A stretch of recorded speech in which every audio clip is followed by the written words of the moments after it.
اس اگلے مہینے جس طرح میں نے کہا ہمارے پورا ڈیٹا بیس پاکستان کا کمپلیٹ ہو جائے گا. اب یہ ڈیٹا بیس کمپلیٹ ہوگا, اس کے بعد ہمارا جو نیکسٹ سٹیپ ہے کہ اب ہم نے وہ سافٹ ویئر ڈیولپ کر رہے ہیں, اور جتنے بھی کریانہ سٹورز ہیں اور یوٹیلیٹی سٹورز ہیں ان کے اندر وہ آٹومیشن لے کے آ رہے ہیں, ان کے پاس وہ ہوگا جو ڈیوائس, اور ان کے ذریعے 1,20,00,000 خاندانوں کو ڈائریکٹ سبسڈی دیں گے احساس کے ذریعے.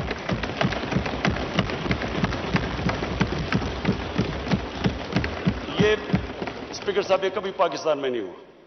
یہ پہلی دفعہ ہوگا کہ جو نچلا ہمارا آپ سوچ لیں 1,20,00,000 خاندان, ان کو ڈائریکٹ سبسڈی کس چیز کی دیں گے؟ کیونکہ ایک انٹرنیشنلی مہنگائی بڑھ رہی ہے, کموڈٹیز کی قیمت ریکارڈ پہ گئی ہوئی ہے پچھلے 1 سال کے اندر, تو ہم ان کو جو بیسک ہے, گھی ہے, آٹا ہے, چینی ہے, جو ایک عام آدمی دالیں ہیں, ان کو ہم یہ جو 1,20,00,000 خاندان ہوں گے, یہ کسی بھی کرانہ سٹور اور یوٹیلیٹی سٹور پہ ان کا ہمارا ڈیٹا بیس پہ ہوں گے, یہ وہاں جا کے سبسڈائزڈ آٹا اور یہ جو بیسک چیزیں ہیں جو کھانے پینے کی یہ لے سکیں گے.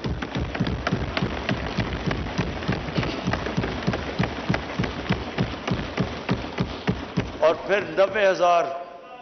90,000 ہم اسکالرشپس, انڈر گریجویٹ اسکالرشپ اپنے غریب طبقے کو دے رہے ہیں جو بھی نیچے.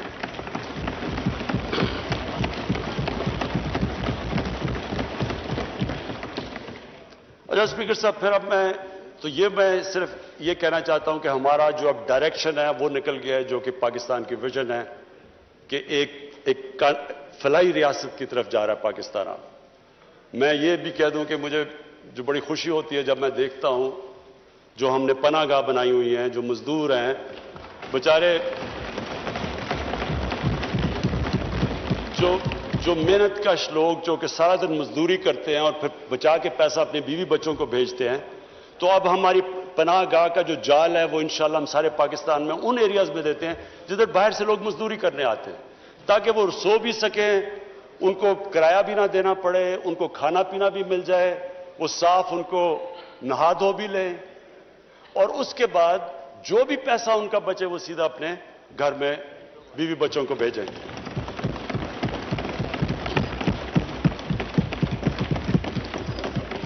اچھا اسپیکر صاحب, اب میں اپنے دوسرے پوائنٹ پہ آتا ہوں, انصاف.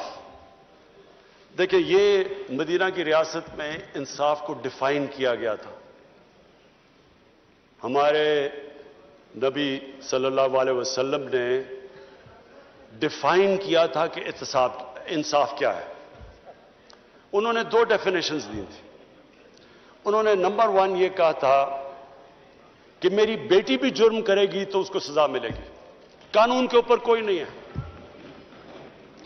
دوسرا اس سے ریلیٹڈ انہوں نے ان کی حدیث تھی کہ تمہارے سے پہلے بڑی قومیں تباہ ہوئی جدھر طاقتور کے لیے قانون, کمزور کے لیے دوسرا, یعنی جدھر طاقت کی حکمرانی تھی قانون کی حکمرانی نہیں تھی, وہ قومیں تباہ ہو گئی.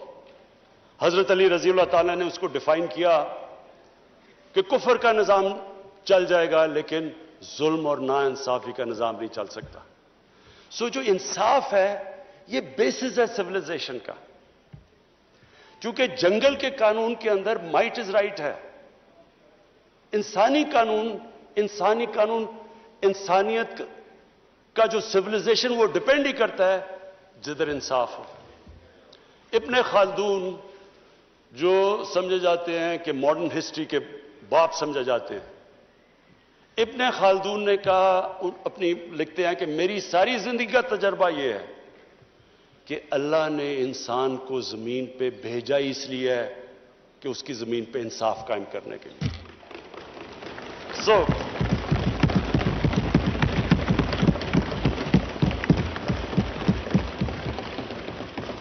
اسپیکر صاحب, یہ جو بیسز ہے قانون کی حکمرانی, یہ ہے بیسس ایک سوسائٹی کا. آج اگر آپ دنیا کی تاریخ سٹڈی کر لیں تو معاشرہ تو وہی اوپر گیا, خوشحال وہ ہوا جدھر انصاف ہے. شیر شاہ سوری کے میں پڑھ رہا تھا کہ جب وہ اوپر آئے وہ تو ان کو ایک جاگیر دی گئی. شیر شاہ سوری کی جو جاگیر